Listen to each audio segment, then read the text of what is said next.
আসসালামু আলাইকুম মালয়েশিয়ান প্রবাসী বাংলাদেশি ভাইরা সবাই কেমন আছেন? আশা করি ভালো আছেন। আলহামদুলিল্লাহ আমিও ভালো আছি। আমি আজকে আসলাম মালয়েশিয়ার সকল সেক্টরের ভিসার আপডেট নিউজ নিয়ে।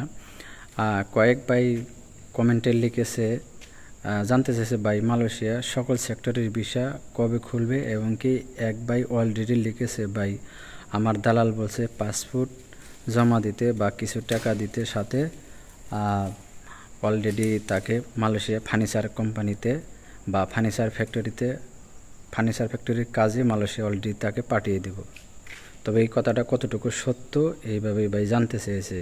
তবে সর্বপ্রথম কথা হলো মালয়েশিয়ার গভর্নমেন্ট বা এখনও কোনো সেক্টরের যে সকল সেক্টর মালয়েশিয়াতে আছে, আপনার সেটা কনেকটিশন বলেন, প্ল্যান্টেশন, কিছুদিন আগে প্ল্যান্টেশনের কলিং শেষ হয়ে গেছে সময়। এরপরে আপনার ফ্যাক্টরি ভিসা বলেন, মার্কেটের shopping mall, coffee house, coffee shop, আপনার হোটেল, রেস্টুরেন্ট, আপনার এই সমস্ত সেক্টরের ভিসা কবে নাগাদ খুলবে বা এখনও এই সমস্ত সেক্টরে কর্মীর ঘাটতি আছে কিনা বা লোকের প্রয়োজন আছে কিনা এটা আগে যাচাই বাছাই করতে হইব। এই ধরনের বা এই সেক্টরগুলোর যে মালিক আছে তারা যদি আপনার মালয়েশিয়ার গভর্নমেন্টের যে অফিস আছে বা ওয়েবসাইট আছে ওই জায়গায় যদি তারা আবেদন করে বা মালয়েশিয়ার গভর্নমেন্টের কাছে যদি আবেদন করে বলে আমাদের কর্মীর দরকার বা লোকের প্রয়োজন, তাহলে সেই ক্ষেত্রে বিবেক বিবেচনা করে বা গোয়েন্দাভাবে তারা যাচাই বাছাই করে হয়তো সকল সেক্টরের ভিসা চালু করতে পারে বা করব। তবে এটা কবে নাগাদ করব বা কবে খুলবে এখনও কোনো গ্যারান্টি নাই।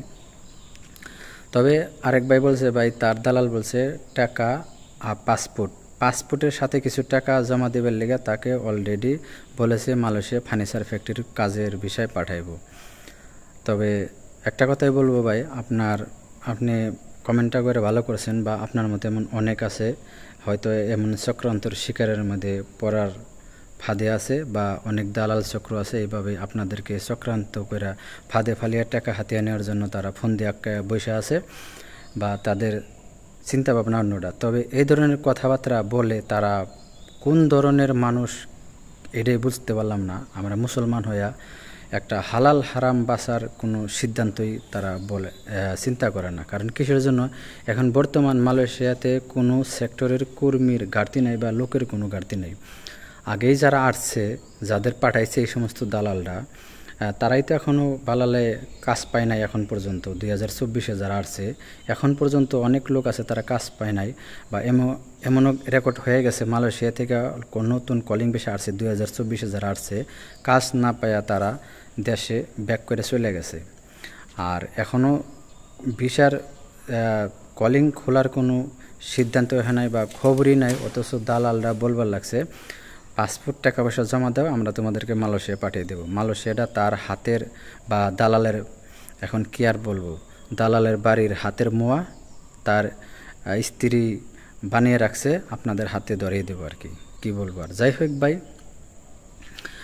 আপনারা কারো কথায় কান দেবেন না, কারো কথা শুনবেন না ভাই। আপনাকে যে দালাল বলছে বলে মালয়েশিয়া ফার্নিচার ফ্যাক্টরিতে পাঠাইব, অবশ্যই আপনি তারে বলবেন বলে ভাই আপনার টাকা দিয়ে সব কিছু কমপ্লিট করেন, আমি মালয়েশিয়া পৌঁছানোর পরে আপনারা বাকি টাকাটা দিয়ে দেবো। সম্পূর্ণ টাকা মালয়েশিয়া পৌঁছানোর পরে আপনাকে আমি পেমেন্ট করে দিয়ে দেবো। এর আগে আপনারা এই ধরনের কথা কেউ বিশ্বাস করবেন না ভাই, এগুলা সব মিথ্যা কথা, তাদের বানোয়াট কথা। এরা একটা প্রতারক চক্র, এদের ভিতরে ইমান বলতে কিছু নয় কে। যাই হোক ভাই, আজকের ভিডিওটা এই পর্যন্তই, বেশি লং করব না। আর ভিডিওটা দেখার পরে যদি ভালো লাগে অবশ্যই চ্যানেলটা সাবস্ক্রাইব করে দেবেন, পাশে থাকা বেল আইকন অন করে রাখবেন। পেজ থেকে দেখলে পেজটা ফলো দিয়ে বেশি শেয়ার করে সবাইকে দেখার সুযোগ করে দেবেন। আর আপনার মতামত অবশ্যই কমেন্টে জানাবেন। সবাই ভালো থাকবেন, সুস্থ থাকবেন, দেখা হবে না কোনো নতুন ভিডিওতে। আল্লাহ হাফেজ।